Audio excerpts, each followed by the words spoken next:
কি রে জগদীশ, তুই এতক্ষণে এলি? এই তোর আসার সময় হলো। এ কি, তুই কাকে নিয়ে এসেছিস? এই মেয়েটা কে? মা, আমি বিয়ে করে নিয়ে এসেছি। এই হলো তোমার বৌমা। বৌমা? কিসের বৌমা?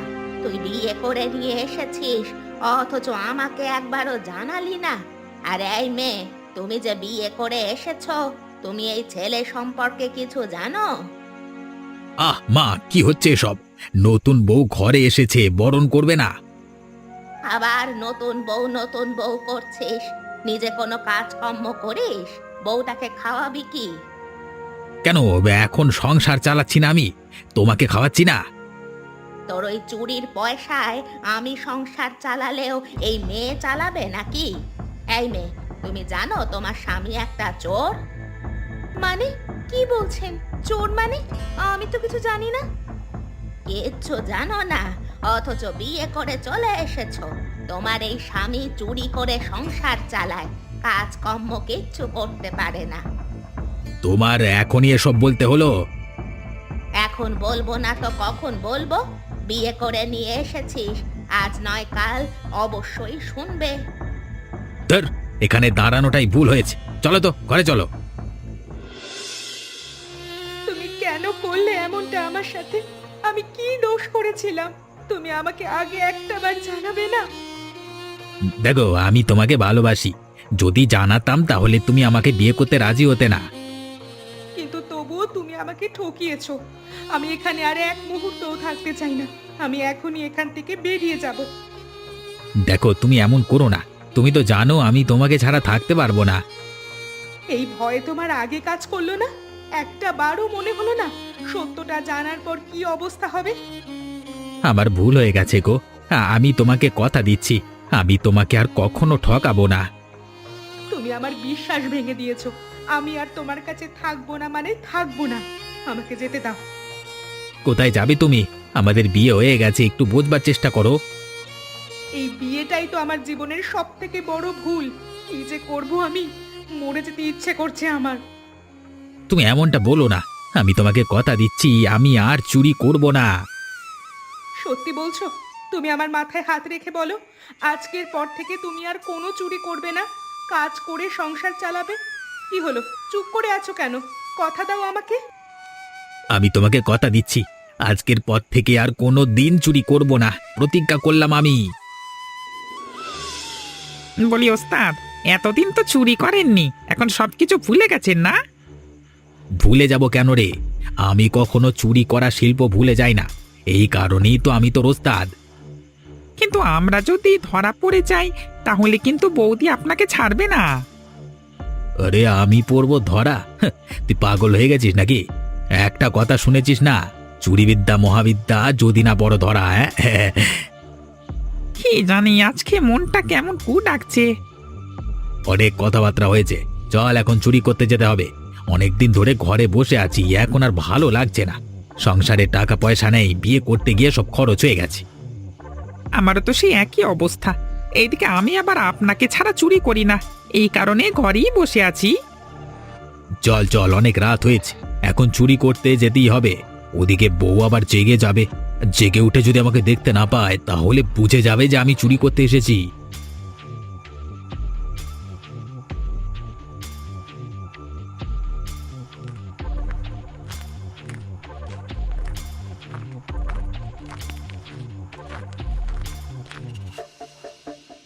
কে রে ওখানে? কে কে শব্দ করছিস শুনি? আরে কে, কোথায় আছো? চোর এসেছে, চোর চোর, ধর ধর ধর সালাদের, ধর ধর ধরো। ওস্তাদ, আমি বলেছিলাম আজকে মনটা কু ডাকছে। আজকে মনে হয় পালানোর আর কোনো পথ নেই। সেটাই তো দেখতে পাচ্ছি, চারিদিক থেকে লোকজন জড়ো হয়েছে। আজকে আর পালানো যাবে না রে, তুই চল চেষ্টা করি।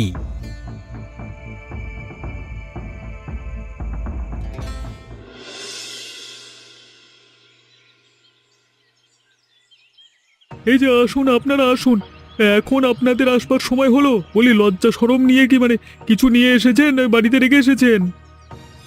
দেখো বাবা, আমার ছেলেটাকে যা শাস্তি দেওয়ার তা তো তোমরা দিয়েছই। আমার ছেলেটাকে ছেড়ে দাও।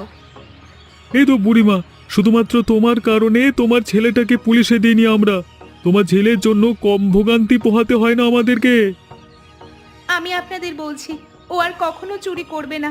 এবারের মতো ছেড়ে দিন। বুড়িমা, এতটা বছর যাবৎ চেষ্টা করেও এই বদমাসটাকে ভালো করতে পারিনি, আর আপনি এসেছেন এখন ভালো করবার জন্য? বলি আমাদেরকে কি বোকা মনে হয়? ছেড়ে দাও না বাবা। আরে অপরামুখ, দেখতে পাচ্ছিস না কতটা লজ্জা পেতে হচ্ছে আমাদেরকে এখন? তোমার ছেলেকে এগুলো বলে কি লাভ হবে বুড়িমা? আজকে রাতেই দেখবে আবার চুরি করতে নেমে পড়েছে। ছেলে জন্ম দিয়েছ অথচ মানুষ করতে পারোনি। দয়া কর বাবা, বুঝতেই তো পারছো আমাদের বাড়িতে উপার্জন করার মতো আর কেউ নেই। ওকে ছেড়ে দাও না বাবা। ঠিক আছে ঠিক আছে, এবারের মতো ছেড়ে দিচ্ছি, কিন্তু পরের বার যদি ধরা পড়ে বুড়িমা, আমরা আর আপনার কথাও চিন্তা করব না, সোজা পুলিশে দিয়ে দেব। আজকে চল বাড়িতে, দেখ তোর সংসার টিকে থাকে কিনা। জানোয়ার জন্ম দিয়েছি, সারা গ্রামের মানুষ আমাকে সম্মান করে, আর ওর জন্য আমাকে লজ্জা পেতে হয়। ওপরওয়ালা, আমাকে নিয়ে যাচ্ছ না কেন?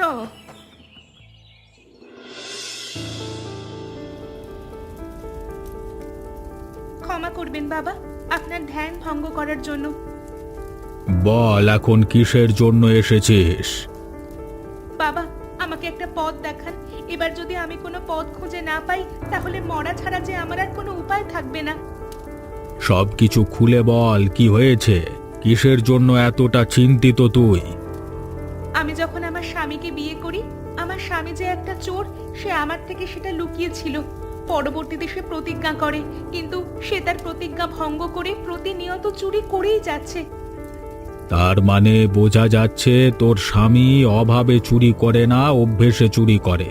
যদি অভাবে চুরি করত, তাহলে তোকে প্রতিজ্ঞা করবার পর নিজে কাজ করবার চেষ্টা করত। আমি তো বুঝি বাবা, সবকিছুই বুঝি। ওর এই অভ্যাস দূর করার জন্য কোনো কিছুই কি করা যাবে না? পৃথিবীতে এমন কিছু নেই যার কোনো উপায় থাকে না, শুধুমাত্র মৃত্যু ছাড়া। তাহলে বাবা, আমাকে একটা উপায় বলে দিন। ওই দেখ, আমার পাশে একটা ঘটি রাখা আছে। সে ঘটির ভেতরে একটা মাছ আছে। ওই মাছটা তুই আমার কাছে নিয়ে আয়।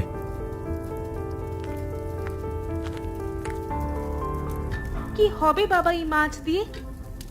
যা হবে সেটা কয়েকদিন পরেই হবে। এখন তুই এ মাছ বাড়িতে নিয়ে যা, ভালোভাবে লালন পালন করবি। সন্তানকে যেমন লালন পালন করিস ঠিক সেভাবে। তারপর বড় হওয়ার পর আবার আমার কাছে নিয়ে আসবি।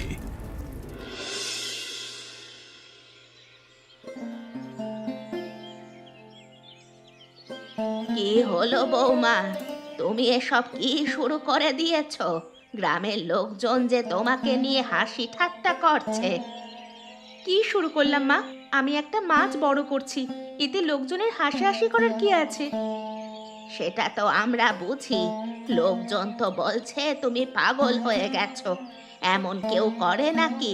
মাছ চাষ করার যদি হয়, তাহলে তুমি পুকুরে চাষ করবে। দেখুন মা, আপনাকে আমি আরো আগেই বলেছি, এই মাছ সাধারণ কোনো মাছ নয়। এই মাছের বিশেষত্ব থাকার জন্যই আমি এভাবে এটাকে বড় করার চেষ্টা করছি।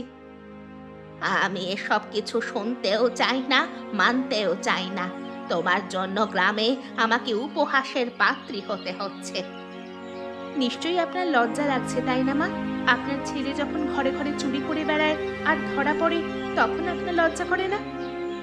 আশ্চর্য, এখানে মাছ নিয়ে কথা হচ্ছে, ছেলের কথা এখানে আসবে কেন? সবকিছুই তো আপনার ছেলের জন্যই করছি। আপনার ছেলেকে ঠিক করার জন্যই তো এত কিছু করা। তারপরেও আপনার কথা শুনতে হবে আমাকে। আমি কি করব? গ্রামের লোকজনের কথাবার্তা তুমি তো জানোই। দেখুন মা, আপনার ছেলের সাথে আমি সংসার করি। গ্রামের লোকজন তো আর সংসার করে না যে তাদের কথা মতো চলতে হবে আমাকে। ঠিক আছে, মানবেই না যখন, তখন আর তোমাকে কি বলবো? আমার হয়েছে যত জ্বালা। ছেলেটাও মানুষ হলো না, আর বিয়ে করে নিয়ে এলো ঘটি পরিবার থেকে। বাঙাল মেয়েদেরকে পেলই না খুঁজে।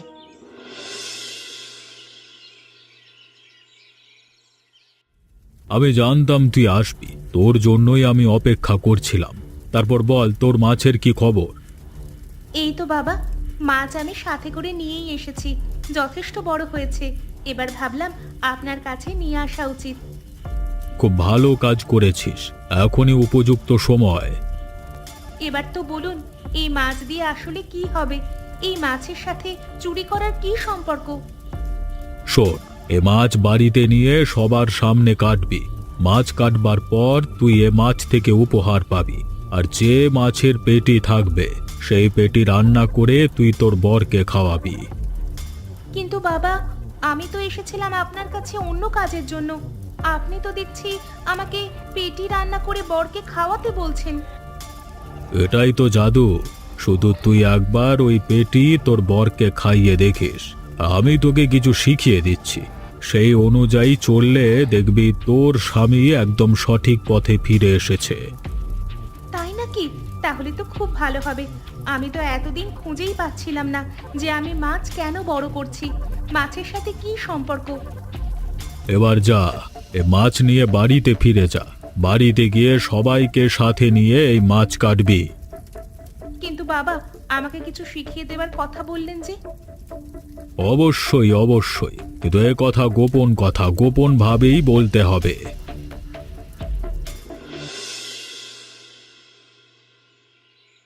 তুমি এত বড় মাছ কাটতে পারবে তো? আমাকে দাও, আমি কেটে দিচ্ছি। আমি অবশ্যই পারবো। এতদিন ধরে মাছটাকে লালন পালন করে বড় করলাম, আর এখন কাটতে পারবো না বলছো? এই রে, ওটা কি চকচক করছে? চকচক করছে নাকি আমি আবার চোখে ভুল দেখছি রে? না গো মা, তুমি ভুল দেখছো না, আমিও দেখছি। আরে মনে তো হচ্ছে মাছের পেটে কিছু একটা আছে। কি খেয়েছে বলো তো মাছটা? তোমরা পাগল নাকি? আমি স্বাভাবিক সাধারণ খাবার খাইয়েছি, কিন্তু সাধু বাবা যে বলেছিল মাছ কাটার পর আমি মাছ থেকে উপহার পাবো, এটাই বুঝি সেই উপহার। এত ভালো উপহার আমি আগে কোনোদিন এমন ঘটনা দেখিনি গো। এবার তো আমাদের অভাব, দুঃখ, দুর্দশা সব কিছু শেষ হয়ে যাবে। ছেলেটাকে আর চুরিও করতে হবে না। ঠিক বলেছো মা। মা, আমি চুরি করব না। দাও দেখি এই স্বর্ণগুলো আমার হাতে দাও। একসাথে এতগুলো স্বর্ণ আমি কোনোদিনও দেখিনি। ও বৌমা, কোথায় যাচ্ছ তুমি? মাছ রান্না করবে নাকি? দাও দাও, আমি রান্না করে দিই। তুমি হলে গিয়ে ঘটি ঘরের মেয়ে, এত ভালোভাবে মাছ রান্না করতে পারবে না।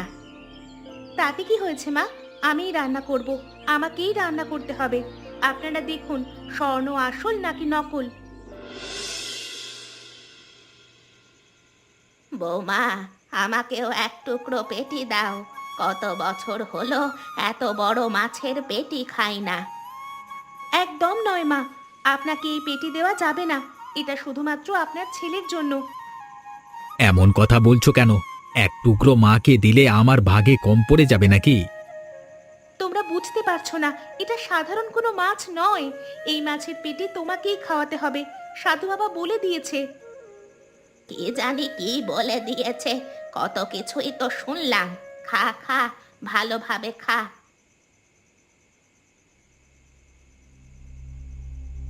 এবার তোমাকে বলি, এই যে তুমি মাছের পেটি খেয়েছো, এটা ছিল সাধু বাবার মন্ত্রপুত মাছের পেটি।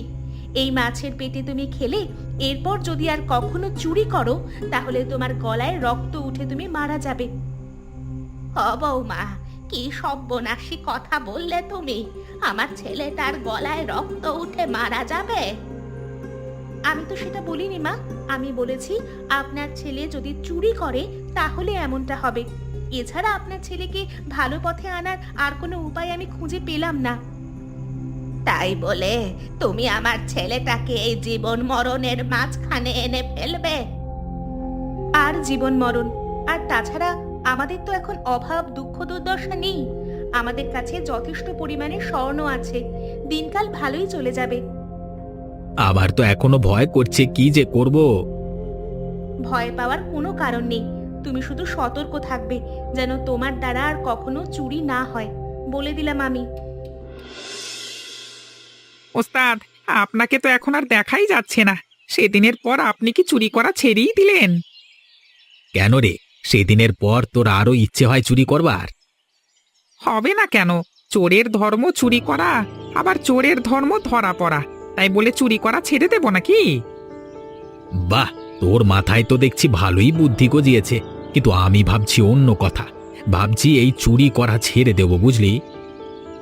ছেড়ে দেবেন মানে? তাহলে আমাদের কি হবে? আমি তো এই চুরি ছাড়া অন্য কোনো কাজ জীবনে করিনি। আগে করিসনি, এখন করবি। সারা জীবন চুরি করে খেতে পারবি নাকি? তাছাড়া তোর যদি চুরি করতে ইচ্ছে হয় তাহলে তুই চুরি করবি? কি যে বলেন না ওস্তাদ, আপনি ছাড়া আমি চুরি করব এটা কোনোভাবেই সম্ভব নয়। কিন্তু আপনি চুরি করা ছেড়ে দিয়ে কি করবেন? আমি ভাবছি ব্যবসা বাণিজ্য করব। তুই নিশ্চয়ই জানিস আমাদের ওই মাছের ব্যাপারটা। ওখান থেকে যে স্বর্ণ পাওয়া গেছে, সেই স্বর্ণ দিয়েই কোনো একটা ব্যবসা শুরু করব।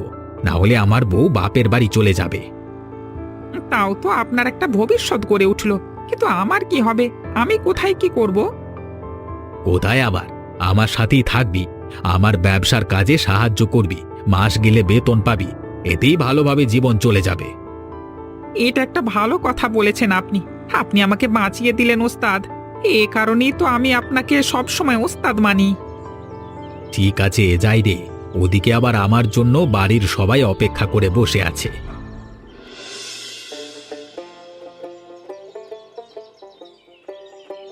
আরে এই হরি, ওসব কি করছিস রে তুই? এদিকে আয়, এদিকে আয়। ওই কাজ তোকে করতে হবে না, তোর বৌদি করছে না। তাহলে কি করব? আমাকে তো একটু বলে দেবেন আমার কি কাজ। দেখো কাণ্ড, ও কোনো কাজ খুঁজে পাচ্ছে না। দোকানটা নোংরা হয়ে আছে। দোকানটা একটু পরিষ্কার তো করতে পারিস নাকি? সেটা তো আমাকে বললেই হয়। কোনো কিছু না বললে তো আমি বুঝতেই পারি না ওস্তাদ। আচ্ছা গিন্নি, এদিকে একটু দেখো তো। এখানে কত কাপড় জামা আনতে হবে। আবার মনে হয় এখানটা একদম কম পড়ে গেছে। না গো, এখন জামা কাপড় এনে লাভ নেই। মাসের শেষ। এমনিতেও মাসের শেষে এদিকটায় কেউ কেনাকাটা করে না। আমাদের হাতেও টাকা পয়সা নেই। মাসের প্রথমে জামা কাপড় উঠাবো। বলছো? আরে হ্যাঁ গো, তুমি ওই নিয়ে চিন্তা করো না। আমি ভেবে রেখেছি তো। যাক, ভালোই হলো। আমাদের একটা ব্যবসা হলো। এখন এই ব্যবসা বড় করে আমরা এই গ্রামের সব থেকে ধনী ব্যক্তি হয়ে যাব। কি যে বলো না মা, এখনই তো আমরা গ্রামের আর 5টা ধনীর মতোই জীবন যাপন করছি। আমি আরো ধনী হতে চাই, বুঝলি তো? এই গ্রামের যত মানুষ আমাকে যতবার লজ্জা দিয়েছে, অপমান করেছে, তার সব কিছুর শোধ আমি তুলবো। জীবনটা কেমন পানসে হয়ে গেছে রে, কি যে করব কিছু বুঝতে পারছি না। কেন ওস্তাদ? দুহাত ভর্তি টাকা পয়সা, এত মজা মস্তি করছেন, তারপরেও জীবন পানসে লাগছে কেন? শোন, টাকা পয়সা হাতে থাকলেও সহজে টাকা পয়সা পেয়ে গেলে তার দাম থাকে না। আগের দিনগুলো একবার ভাবতো, কত কষ্ট করে সারা রাত জেগে চুরি করে তারপরেই হাতে 2টো টাকা পেতাম। সেটাও একটা কথা। এখন আপনার কি আবার আগের মতো কাজ করতে ইচ্ছে করছে নাকি? ইচ্ছে তো করছেই, কিন্তু এখন চুরি করলে মান সম্মানের কিছুই থাকবে না রে। আমি কিন্তু আপনাকে একটা দারুণ বুদ্ধি দিতে পারি। যদি এই বুদ্ধি অনুযায়ী কাজ করতে পারেন, আপনি ধরাও পড়বেন না, আপনার চুরি করবার অভ্যেসটাও থাকবে। কিন্তু আমি চুরি করলে আমি যে গলায় রক্ত উঠে মারা যাব, সেটাই তো ব্যাপার। ওই যে মাছের পেটি খেয়েছিলাম না, ওই কারণে। চুরি করা মহাপাপ, এটা জানি। অন্যের বাড়িতে চুরি করলে সেটা পাপ হবে, আপনার সমস্যা হবে। কিন্তু নিজের দোকানে চুরি করলে তো পাপ হবে না, আপনার ক্ষতিও হবে না। বলছিস? তাহলে তোর কথা আমি অবশ্য বুঝতে পারছি। তাহলে আর কি, নিজের দোকান থেকে চুরি করেন। নিজের জিনিস চুরি করলে চুরি করা হয় না তো। এটা তুই ভালো বুদ্ধি দিয়েছিস। এতে আমি মানসিক শান্তিও পাবো। আজ নয়, কালকে রাতেই আমি দোকানে চুরি করব। একটা পরিকল্পনার ব্যাপার স্যাপার আছে না? ঠিক আছে ওস্তাদ, আমিও তাহলে কালকে তৈরি হয়ে তবেই আসব। কতদিন পর চুরি করছি, ভাবতেই মনটা কেমন নেচে উঠছে। ঠিক আছে, তাহলে এখন দোকান বন্ধ করে বাড়িতে চলে যা। ওরে, আমার ছেলেটারে কি হয়ে গেল রে? আমার ছেলেটা যে আমাকে ছেড়ে চলে গেল। এটা হতে পারে না। আমার ছেলে আমাকে ছেড়ে চলে যেতে পারে না। একদম ঠিক হয়েছে। আমি এত এত কিছু করে দিলাম ওর জীবনে, তবুও ওর চুরি করার অভ্যেসটা গেল না। আজব মানুষ ভাই, আমি এমন মানুষ জীবনে দেখিনি। নিজের দোকানে কে চুরি করে কচু বড়া? এই রাক্ষসী, এই রাক্ষসী, এই তোর জন্যই আমার ছেলেটা মরে গেল। এই রাক্ষসীটা মাছের পেটি খাওয়ানোর জন্যই আমার ছেলেটা আমাকে ছেড়ে চলে গেল। মাগো, কষ্ট আপনার একার হচ্ছে না, আমারও হচ্ছে, কিন্তু আমি জানতাম এটা নিছক একটা কথা মাত্র। এটা যে এইভাবে ভুলে যাবে সেটা আমি জানতাম না, এটা আমাকে সাধু বাবা বলেনি। তুই কেন এমনটা করলি? ওই সাধুকে আমি ছাড়বো না। তবে আপনার ছেলের সাথে যা হয়েছে সেটা একদম ঠিক হয়েছে। এতটা জঘন্য মানুষ আমি আমার জীবনে দেখিনি। হরি, এভাবে দাঁড়িয়ে না থেকে এই লোকটা শেষকৃত্য সম্পন্ন করে ফেলো। এমন মজার মজার গল্প দেখতে আমাদের চ্যানেলকে সাবস্ক্রাইব করতে ভুলবেন না।